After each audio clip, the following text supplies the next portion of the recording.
Welcome to अन्वेषण of KCC tutorials. तो बच्चों, आज हम 10th साइंस 2 का 10th लेसन डिजास्टर मैनेजमेंट का 5th पार्ट सीखने जा रहे हैं। तो ये वीडियो स्टार्ट करने से पहले आपको एक रिक्वेस्ट है, अगर हमारे चैनल का, हमारे वीडियोस का आपको कुछ भी फायदा हो रहा हो, हमारी वीडियोस अच्छी लग रही हो, तो please like, share and comment करते जाइए हमारे वीडियोस पे। और अगर आपने अब तक हमारे चैनल को सब्सक्राइब नहीं किया होगा तो प्लीज सब्सक्राइब भी कर दीजिए। So let's start. Structure of Disaster Management Authority. In case of disaster, the authority has been established at the level of government. Following flow chart indicate the function of control and coordination under the disaster management from national to village level. यानी कि level of government कैसे होते हैं, national to village, और इनमें control और coordination कैसे बना हुआ था, ये हमें नीचे वाले फ्लो चार्ट में दिया है। Disaster management act 2005 has been passed in our country. Disaster management act लागू किया है 2005 से, उसके हिसाब से देख लो कैसे। पहले नेशनल लेवल में नेशनल डिजास्टर मैनेजमेंट अथॉरिटी, उसका चेयरमैन कौन होगा, तो देश का प्राइम मिनिस्टर। स्टेट के लिए कौन होगा, देख लो, सीएम। देश के लिए पीएम, स्टेट के लिए सीएम। डिस्ट्रिक्ट के लिए कलेक्टर, डिस्ट्रिक्ट कलेक्टर जिसे हम जिलाधिकारी बोलते हैं। तालुका के लिए तहसीलदार, विलेज के लिए सरपंच। यानी कि ये समझ में आ गया, बहुत ही आसान है। ये सब नहीं करना, सिर्फ क्या पढ़ना है, नेशनल डिजास्टर मैनेजमेंट अथॉरिटी, उसका चेयरमैन पीएम। अब नेशनल की जगह स्टेट लगा दो, उसका चेयरमैन होगा सीएम, डिस्ट्रिक्ट का कलेक्टर, तालुके का तहसीलदार, विलेज का सरपंच। अब आगे ये जो तीन है, नेशनल, स्टेट और डिस्ट्रिक्ट, क्या करते, ऑर्गेनाइजेशन प्रोवाइडिंग प्रिकॉशनरी वार्निंग। ये तीन ऑर्गेनाइजेशन को हक है कि प्रिकॉशनरी वार्निंग देने का। तहसीलदार नहीं दे सकता कि ऐसे ऐसे हो रहा है, ये तीन जन, पीएम, सीएम और कलेक्टर दे सकता है कि प्रिकॉशनरी वार्निंग कि हमारे इस इलाके में बाढ़ आएगी, यहाँ पे सुनामी आ सकती है, यहाँ पे साइक्लोन आ सकता है। अदर सोशल प्राइवेट ऑर्गेनाइजेशन, और इनके साथ अदर सोशल प्राइवेट ऑर्गेनाइजेशन भी काम करती है। देन डिस्ट्रिक्ट और तालुका और विलेज, ये क्या करते हैं, system involve in actual rescue and rehabilitation work. कौन काम करेगा, डिस्ट्रिक्ट यानी कलेक्टर, तहसीलदार और सरपंच, ये तीनों का जो सिस्टम होगा वो रेस्क्यू और रिहेबिलिटेशन का काम करता है। देन जनरल पब्लिक भी रेस्क्यू और रिहेबिलिटेशन का काम करेगा। जितना ज्यादा पब्लिक का पार्टिसिपेशन होगा उतना कम इफेक्ट होगा डिजास्टर का। देन आगे आते हैं डिस्ट्रिक्ट डिजास्टर मैनेजमेंट अथॉरिटी। अब देख लो यहाँ पे क्या है, डिस्ट्रिक्ट, तालुका और विलेज। तो पहले डिस्ट्रिक्ट के लिए क्या होता है, डिस्ट्रिक्ट डिजास्टर मैनेजमेंट अथॉरिटी, वो पढ़ते हैं। At a district level, district collector is responsible for disaster management and implementation of rehabilitation scheme. यानी कि डिस्ट्रिक्ट लेवल पे डिस्ट्रिक्ट कलेक्टर, जिलाधिकारी जो होता है, वो रिस्पॉन्सिबल होता है डिजास्टर मैनेज करने के लिए, और जो हमारी रिहेबिलिटेशन स्कीम है, रेस्क्यू करना, उन लोगों को पूरा जो इसेंशियल चीजें वो प्रोवाइड करना, एक किसकी जिम्मेदारी होगी, डिस्ट्रिक्ट कलेक्टर की। कलेक्टर इज प्लानिंग, पहले तो प्लान करेगा कैसे करना है। कोऑर्डिनेटिंग, कौन से लोग हैं उनको कोऑर्डिनेट करेगा कि आपको एक काम करना है, पुलिस को एक काम करना है, ऐसे। Then controlling and implementation of rehabilitation programme, control करना और इम्प्लीमेंट यानी कि लागू करना rehabilitation plan. Then gives out necessary instruction, जो अधिकारी है उनको जो नेसेसरी इंस्ट्रक्शन यानी कि बातें बताना है कि कैसे काम करना है, वो समझाना। And review the entire system, और पूरे सिस्टम का रिव्यू लेते रहना, जानकारी लेते रहना। ये सब डिस्ट्रिक्ट कलेक्टर का काम होता है at the time of disaster management. District collector is also responsible for designing the scheme from each district. तो डिस्ट्रिक्ट कलेक्टर, जिलाधिकारी का ही काम है कि अपने जिले का हर एक सेपरेटली फॉर इस टाइप ऑफ डिजास्टर, यानी कि हर एक अलग अलग डिजास्टर के लिए प्लानिंग होनी चाहिए। तो ऐसे तो नहीं होता कि जो स्कीम ड्रॉट यानी कि अकाल में काम आएगी वही स्कीम बाढ़ में काम आएगी। देख लो, अकाल में पानी नहीं चाहिए, टैंकर्स भेजने, तो फ्लड में क्या हम करेंगे, वहां का पानी निकालना, ये हमारा फर्स्ट काम रहेगा। वही फायर पे क्या है, फायर के वक्त क्या करना है, वहां की फायर बुझाना, उनको रेस्क्यू करना। तो हर एक डिजास्टर के लिए क्या काम होगा, इसका प्लानिंग बनाना। एंड गेटिंग दो sanction from the state level authorities, और वो प्लान भी सैंक्शन यानी कि मान्यता लेनी होती है उस प्लान की from the state level authorities, यानी कि सीएम ऑफिस से। अब आगे डिस्ट्रिक्ट वाइज, डिस्ट्रिक्ट, तो district control unit is established immediately after the impact of disaster. Disaster का इम्पैक्ट हो जाने के बाद इमीडिएटली तुरंत डिस्ट्रिक्ट कंट्रोल यूनिट इस्टेब्लिश बनाया जाता है और getting information about it. It review various aspect of disaster, वो अलग अलग चीजें देखते हैं डिजास्टर से क्या क्या हुआ है। Keep continuous contact with various agencies, अलग अलग हमारी भारत देश की ये जो एजेंसी है लाइक आर्मी के साथ, आर्मी के जवानों की क्या हेल्प लगने वाली है क्या, air force, navy, telecommunication department, paramilitary forces etcetera for getting help.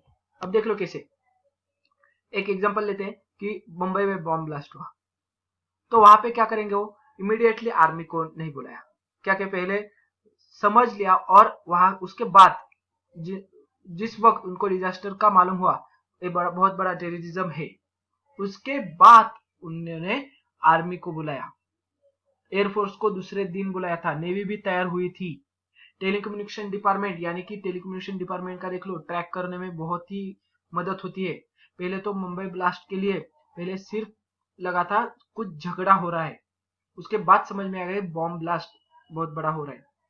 Then paramilitary जवान आ गए थे ताज होटल में हो कि ओबेरा होटल में, तो इनके साथ कंटिन्यूअस कांटेक्ट बना होना चाहिए कि आपकी हेल्प लगने वाली है, तब वो बताते हैं हमें कितना वक्त लगेगा, कितने फोर्स चाहिए, कि सिर्फ फोर्स भेज दो तो 2 जवान भेज दे, 10 जवान भेज दे, कितने चाहिए, वो सब हमें कांटेक्ट के जरिए अपना जो इम्पैक्ट है उसका हिसाब लगा के करना पड़ता है और उनकी हेल्प मांगते हैं।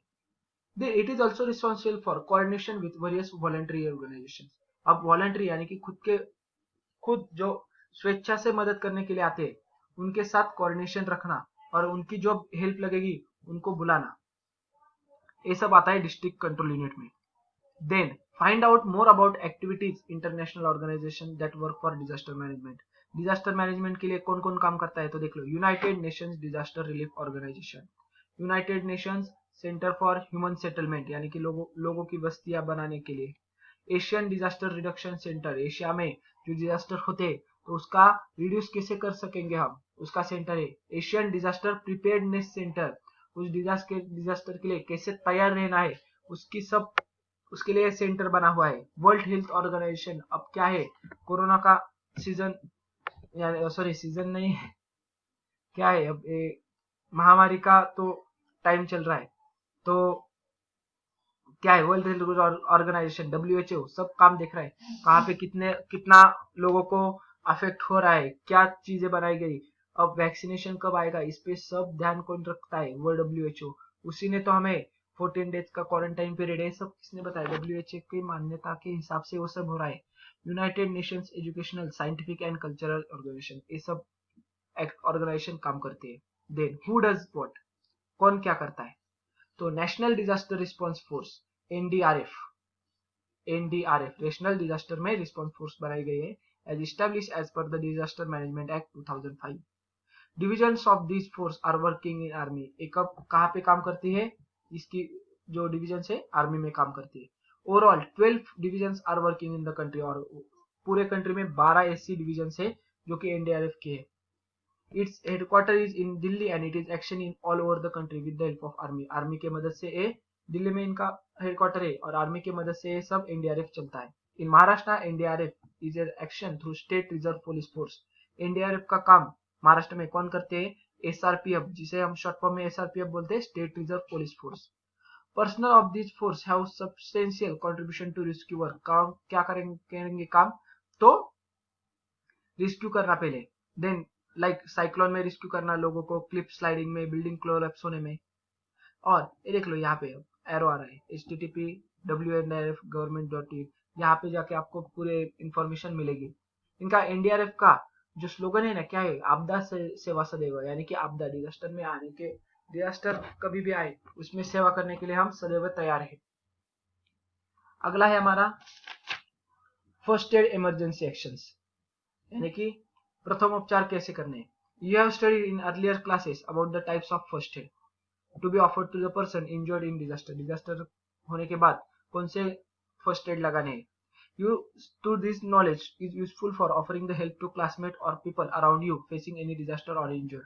अब फर्स्ट एड की जानकारी हमें रहेगी तो हम फर्स्ट एड दे सकेंगे हमारे क्लासमेट्स को, नहीं तो हमारे जो घर वाले, जो घर के आसपास जो लोग होते हैं उनको। Sometimes we have to face disaster due to their our own awareness. हम ही कभी केयरलेसनेस से हमें डिजास्टर फेस करने पड़ते हैं। जैसे कि कई लोगों को पता होता है कि घर की जो इलेक्ट्रिसिटी की केबल से वो खराब हो गई, मगर वो तभी चेंज नहीं करते, इसकी वजह से शॉर्ट सर्किट हो जाता है। कभी कभी 2-4 दिन घर से बाहर जाना है, वो गैस खुला छोड़ते हैं, मगर वहां पे भी आग लग सकती है। तो यहाँ पे हमें some symbols given beside are use for around us, ये सिंबल्स यूज किए जाते हैं। दो symbol are be can be ignored, ये सिंबल को हम इग्नोर कर देते हैं कि क्या लिखा है, चलो जाने दो, कुछ समझ में नहीं रहता। मगर such symbols are useful to avoid the misshapes, इसी सिंबल से हम हमारे पे जो डिजास्टर आने वाला है वो हटा सकते हैं। तो इनका बारे में जो देख लो, फ्लेमेबल लिक्विड के 3 है, फ्लेमेबल गैस के लिए 2 है, एक्सप्लोजिव के लिए 1 है। तो ये क्या है, इसका सब मैंने एक्सरसाइज में दिया है, इसका मतलब क्या होता है। यहाँ पे दिया है कि अर्थक्वेक, अगर आग लग गई, नहीं तो स्नेक बाइट हो गया, तो वहां पे हमें क्या करना है, वो भी सब हमने एक्सरसाइज में ही भी लिया है। इस चित्र में क्या दिया है, ये सब मैंने सब चित्रों के बारे में एक्सरसाइज में इन डिटेल आपको क्वेश्चन आंसर्स दिए हैं। तो आगे पढ़ता हूँ, देख लो। In emergency conditions various transportation methods like cradle method, ये सारे क्या है, क्रैडल मेथड वगैरह। कैरिंग ऑन बैक, बैक पे ले जाने का। Then carrying on 2 hands are to be followed, नहीं तो 2 हाथों से उसे पकड़ना। इफ देख लो, तो एक cradle method, carrying on back, carrying on 2 hands, ये सब क्या है, फर्स्ट एड ट्रांसपोर्टेशन मेथड है। Those methods depend on the condition of victim, मगर विक्टिम कैसा है। अगर देख लो उसके पाँव ही नहीं चल पा रहे, तो उसे कैसे ऐसे 2 हाथ से पकड़े के वो चलेगा, तो उसे क्या करना पड़ता है, बैक पे ऊपर लेकर ऐसे ई देख लो, ऐसे ले जाना पड़ता है।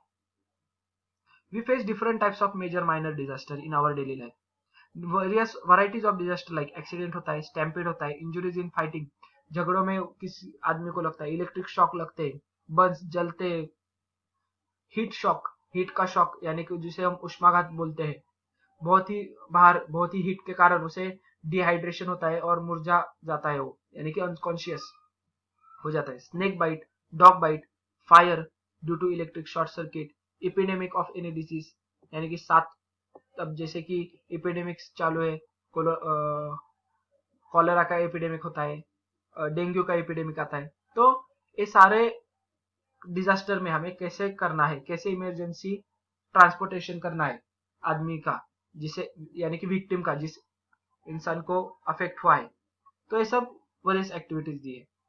Victims of disaster need to be offered some primary help before our actual medical treatment, यानी कि हम उसे हॉस्पिटल में लेकर जाएंगे, मगर उससे पहले उसे थोड़ी सी तो फर्स्ट एड करने जरूरी होता है। तो first aid is useful in such circumstance, यानी कि स्नेक बाइट हुआ है तो क्या करते हैं हम, जहां पे स्नेक बाइट हुआ है उससे ऊपर वाले हिस्से को स्कार्फ, रुमाल, नहीं तो कुछ भी कपड़ा होता है उससे टाइटली बांध देते हैं ऊपर वाले हिस्से। तो क्या होता है, तो जो पॉइजन होता है स्नेक का वो ऊपर की तरफ नहीं जाता और पूरे शरीर में नहीं फैलता। तो ऐसे फर्स्ट एड हमको मालूम होने चाहिए। जैसे कि देख लो, हीट शॉक यानी कि उष्माघात, उष्माघात में क्या करना पड़ता है, तो आदमी को लेटाना पड़ता है, उसे कैसे भी ले जाना नहीं है हमें, वो अनकॉन्शियस होता है, उसका मुंह एक तरफ करना पड़ता है, वो वोमिट कर रहा हो तो उसे वोमिटिंग कर देना चाहिए। उस हीट शॉक है तो उससे क्या करना है हमें, एक जहां पर भी परछाई छाव है ऐसे जगह पे कूल प्लेस पे लेकर जाना होता है, जैसे कि उसे अच्छा महसूस हो। अब यहाँ पे आते हैं next objective of first aid, यानी कि फर्स्ट एड क्यों जरूरी है। तो देख लो, preventing deterioration of condition of victim of disaster, यानी कि जिस डिजास्टर में जो इंसान अफेक्टेड है उसकी कंडीशन और ज्यादा खराब, डिटोरेशन यानी कि ज्यादा खराब ना हो, उसे प्रिवेंट करने के लिए फर्स्ट एड उसे देना बहुत ही इंपॉर्टेंट है। देन सेविंग लाइफ, उसकी जान बचाने के लिए हमें फर्स्ट एड देने attempt to improve the condition, यानी कि जो विक्टिम है उसकी कंडीशन बेहतर हो सके। रिवीलिंग द पेन, उसको जो दर्द हो रहा है वो कम करना, ये सब है फर्स्ट एड के। अब हमें 4 फिल इन द ब्लैंक्स है, वो हम फिल करते हैं। फर्स्ट वाला लिख दो, to help the victim, to help the victim till doctor arrives, यानी कि डॉक्टर आने तक तो उसे जितनी हेल्प कर सके, ये ऑब्जेक्टिव है फर्स्ट एड का। Second, to give treatment immediately, उसे इमीडिएटली तुरंत हेल्प मिल सके, ये है फर्स्ट एड का काम। Then to provide safety and security to victim, to provide, उसे सेफ्टी और सिक्योरिटी मिल सके, safety and security. And last यहां पर लिख दो, transporting victim safely and with care, transport victim safely and with care, यानी कि ध्यानपूर्वक उसे हॉस्पिटल नहीं तो कहीं भी ट्रांसपोर्ट करना है हमें, वो सेफली ट्रांसपोर्ट हो सके। तो ये सारे हैं ऑब्जेक्टिव्स ऑफ फर्स्ट एड। तो यहां पर हमारा ये चैप्टर का वीडियो खत्म हो रहा है। अगर ये वीडियो आपको अच्छी लगी होगी तो please like, share and comment on this video. अगर आपने अब तक हमारे चैनल को सब्सक्राइब नहीं किया होगा तो please subscribe our channel. KCC online tuition का अगर आपको हिस्सा बनना है, हमारे ट्यूशन ज्वाइन करनी है, तो डिस्प्ले में दिए गए नंबर पर कॉल करके अधिक जानकारी ले सकते हो। Thank you for watching, good bye.